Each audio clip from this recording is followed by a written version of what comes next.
There is a man in the air right now. The smoke below him is so thick he cannot see the ground. The fire underneath that smoke is moving at 14 miles an hour, and it is moving toward him. He has a parachute, a chainsaw, 2 days of food, and no way out except the one he is about to cut himself. He jumped out of a perfectly good airplane on purpose. He is going to land in the middle of that fire on purpose, and when he lands, there will be no road to him, no truck, no crew coming behind him, just him, the tools on his back, and the fire in front of him. This is not a story about wildfires. This is a story about the men who jump into them and what that job demands and what it pays and what happens to a man who does it long enough.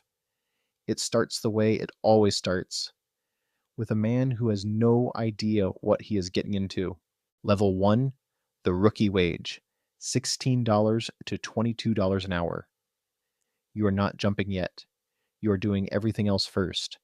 You are digging fire line with a Pulaski in 100-degree heat for 10 hours at a stretch. You are learning the fire behavior models.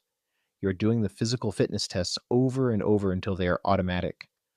1.5 miles in under 11 minutes. 110-pound pack carry for 3 miles.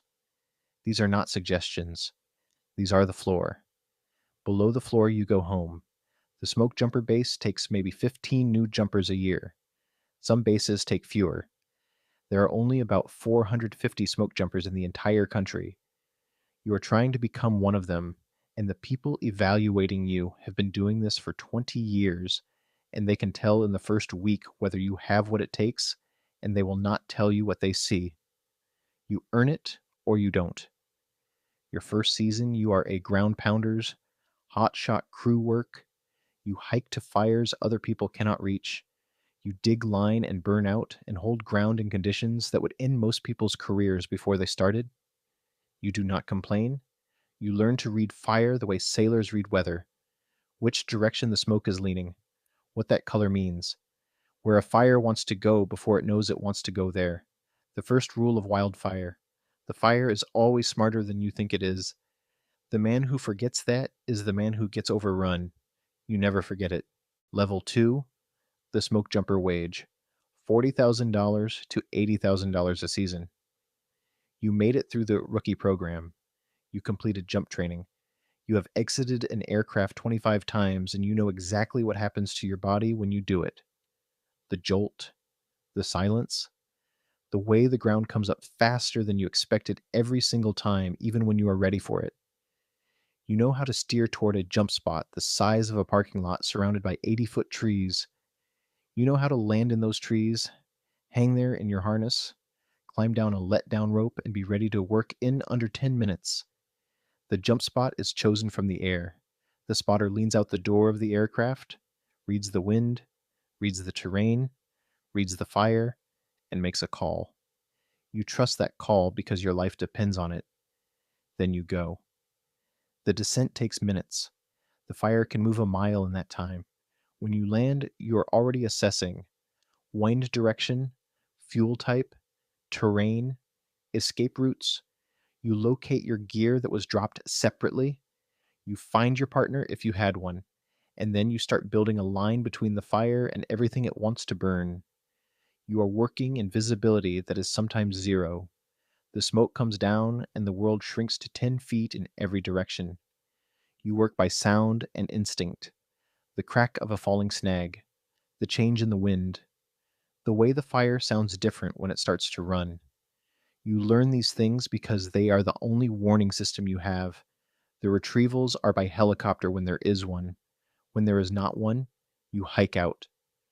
Sometimes that hike is 8 miles through terrain that has just burned. Sometimes it takes 2 days.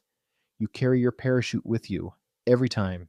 That parachute weighs 85 pounds and it is going home with you because they cost $18,000 and because nothing out here is wasted. The second rule of smoke jumping: your escape route is the only plan that matters. You build your line from the escape route out, not from the fire in. You always know exactly how you are getting away before you decide how you are going to fight. Level 3, the veteran jumper / spotter wage, $80,000 to $110,000 a season. plus the years it cost to get here. You have 300 jumps, maybe 400. You have been on fires in Montana and Alaska and Idaho and places that do not have names on maps that matter. You have been stuck on a ridge for 3 days when the helicopter could not get in. You have watched fire jump a line you spent 14 hours building, and you have rebuilt it. You have made the call to pull your crew off a fire that was going to win, and you have lived with that call, and you have made it again the next time without hesitation, because hesitation is how men die. Now you are the spotter. You are the one leaning out the door. You are reading everything the jumper below cannot see yet. You are calculating the spot, the wind, the drift, the obstacles. You are putting your people into a situation, and you are responsible for where they land and what they land into. That weight does not leave you when the jump is over. It transfers to the next one. The veteran knows things that cannot be taught in a classroom.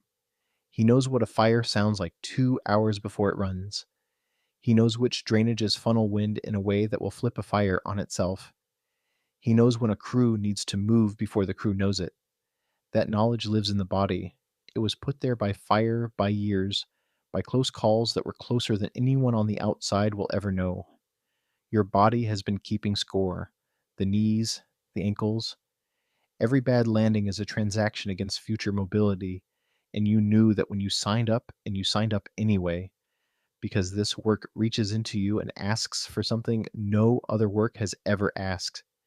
It asks you to be completely calm in a situation that would destroy most people's composure entirely, and you are. Every time. That is what the years built.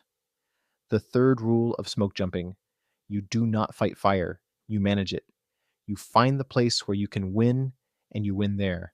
The fire keeps the rest. Any man who thinks he is going to beat a wildfire does not understand fire. The ones who survive long enough to become veterans understand exactly how much they cannot control, and they have built everything, every skill, every instinct, every decision around that understanding. There is a man in a jump plane right now somewhere over the American West. The smoke column below him is 30,000 feet tall.